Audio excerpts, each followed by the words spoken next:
DuoTale English. where every story teaches you English.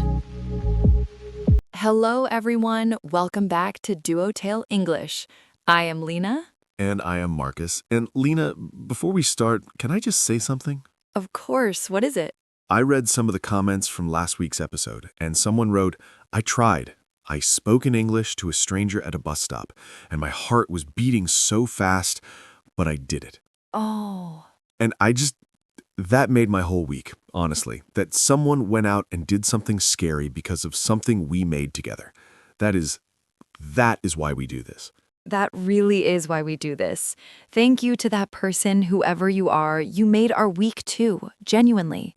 Okay, I'm good now. I just needed to say that before we started. You needed a moment. I needed a moment. Okay, today's episode, because today, Lena, today is a big one. Today is a big one, and I want to say straight away, this topic is one that I think almost every person on Earth struggles with, at some level, at some point. Some people struggle with it quietly, some people struggle with it loudly, but almost nobody is completely free from it. And for our new listeners, welcome to DuoTale English. Every week we have a real conversation about a real-life topic. We tell a story, we laugh, we get honest, and we break down the most important vocabulary at the end so you can use it in your own English conversations. Please subscribe if you have not already, and share this episode with someone who needs to hear it today. I think there are a lot of people who need this one. Okay, Marcus, what is today's topic? Today we are talking about loving yourself more than anyone else and stopping, really stopping, depending on other people's approval to feel okay about who you are. Approval. That word. That word, that tiny word that controls so many people's entire lives without them even realizing it. Let's talk about it. So, Marcus, let me ask you something direct. Are you someone who cares what other people think of you? Honest answer? Yes, more than I would like to. And I think the honest answer for most people is yes. Even the people who say they do not care, they often care the most. The people who perform not caring are usually the ones who care deeply. That is such a good point. The loudest, I don't care what anyone thinks, is often a performance of not caring rather than the real thing. Exactly. Real not caring is very quiet. It doesn't need to announce itself. So, what is approval seeking exactly? Because I think people hear that phrase and think, oh, that's not me. I don't desperately seek approval. But it shows up in much quieter ways than people expect. Like what? Give me examples. Okay, saying yes when you mean no because you do not want to disappoint someone. That's approval seeking. Changing your opinion in a conversation because you sense the other person disagrees. That's approval seeking. Posting something on social media and then checking every 5 minutes how many likes it got. Approval seeking. Not sharing your real feelings because you're afraid people will think less of you. Approval seeking. When you say it like that, it's everywhere. It is everywhere. It's woven into so many small daily choices, and individually none of them seem like a big deal, but together they add up to a life where you are constantly adjusting yourself for other people, constantly performing, constantly measuring your worth by how others respond to you. And the exhaustion of that, of always monitoring how you're being received, is enormous, even if you don't consciously notice it. It's like carrying a weight you can't put down, because the approval can always be taken away, so you're always working to maintain it, always slightly anxious, always waiting for the next reaction. And that's where today's story begins, with someone who's been carrying that weight for a very long time. Her name is Clara. Clara is 28 years old. She works in marketing. She's smart, warm, creative. Everyone who knows her likes her. And that's actually part of the problem. What do you mean? Clara has spent so many years making sure everyone likes her that she's lost track of what she likes. She's so good at being whoever the person in front of her needs her to be that she's forgotten who she actually is when no one is watching. Oh, that's a painful thing to realize about yourself. Very painful. And Clara doesn't realize it for a long time, because from the outside, everything looks great. People like her, she gets along with everyone, she rarely has conflict. Life seems smooth. But smooth isn't the same as real. Smooth is not the same as real, exactly. And the cracks start to show in small ways. She agrees to go to a party she doesn't want to go to because she doesn't want to disappoint the person who invited her. She stays in a friendship that drains her because she's afraid that ending it will make her look cold or selfish. She doesn't apply for a promotion at work because what if she gets it and people think she's too ambitious? What if they resent her?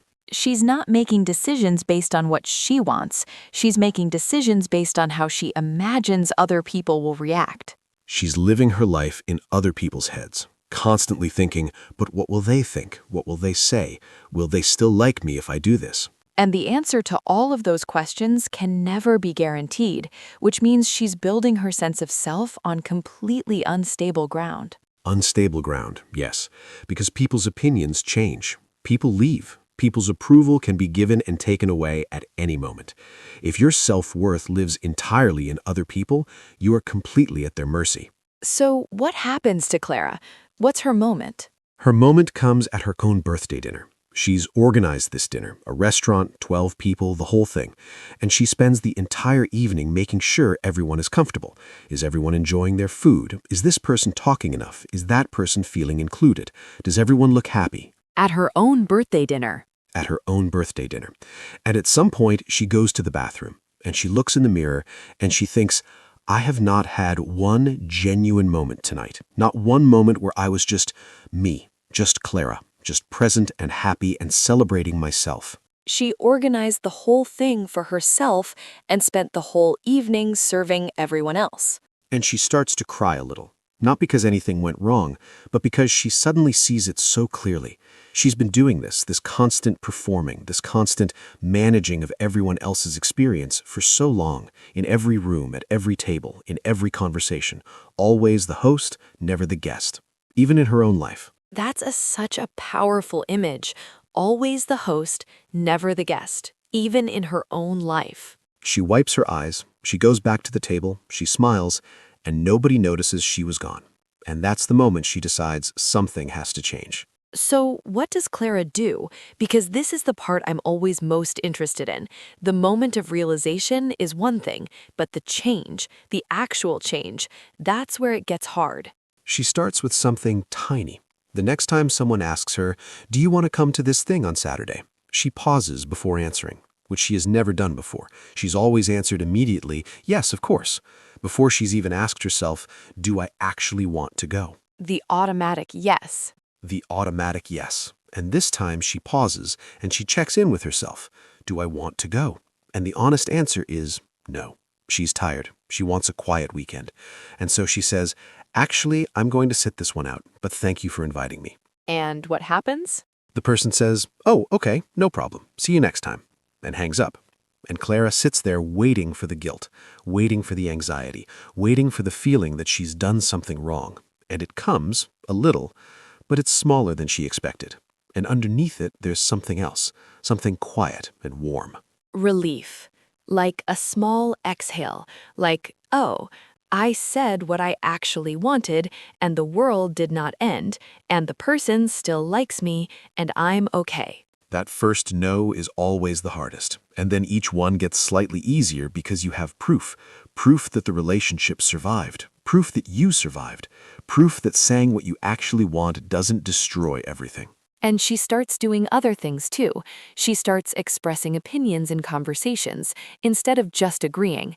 She starts sharing things she loves, music, books, ideas, even when she's not sure other people will find them interesting.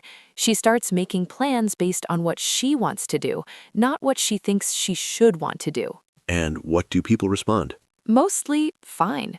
Mostly nothing changes at all. The people who genuinely love her keep loving her. And some relationships do become more distant, the ones that were built entirely on Clara always saying yes, always being available, always agreeing. And those relationships fading, that hurts. But it also tells her something important. It tells her those relationships weren't really about her. They were about the version of her that was useful to those people. Exactly. They loved the Clara who never said no, not the real Clara. And as painful as that is, knowing it's actually a kind of freedom. Because now she knows which relationships are real, which people actually see her, the real her, and choose to stay. And those are the ones worth having, the ones worth protecting, quality over quantity. 10 people who really see you over 100 who only see what you do for them. Lena, I want to ask you something personal, and you don't have to answer if you don't want to. I will answer. Go on. Is there something you did or did not do in your life because you were afraid of what people would think? Yes, there's actually something very specific. I almost didn't start this podcast because of that, because I thought, what will people think? A podcast about learning English through stories? Will people find that silly? Will my old colleagues think I've lost my mind? Will people listen at all, or will I just be embarrassed? And? And I almost let those imaginary opinions stop me from doing something I genuinely believed in. Imaginary, because at that point, nobody had said anything negative. I was being stopped by opinions that didn't even exist yet, by people who hadn't even responded. We do that so often. We preemptively reject ourselves based on criticism we've completely invented in our own minds. We become our own harshest critic before anyone else even has the chance. And what got me past it, what made me do it anyway, was a question someone asked me. They said, 5 years from now, which will bother you more? That you tried and it did not work, or that you never tried at all? And the answer was obvious. Immediately obvious. Not trying would have haunted me. So I did it. And here we are. And whatever comes next, I know I chose myself. I did the thing I believed in, and no amount of external approval or disapproval changes that. That is the foundation, is it not? When you do things from that place, from genuine belief in yourself, the external reactions stop having so much power. Not zero power, but less, much less. Much less. And for me, the shift was not about becoming someone who does not care at all. It was about changing where I look for validation. I stopped looking outside myself first, and I started asking, do I feel good about this?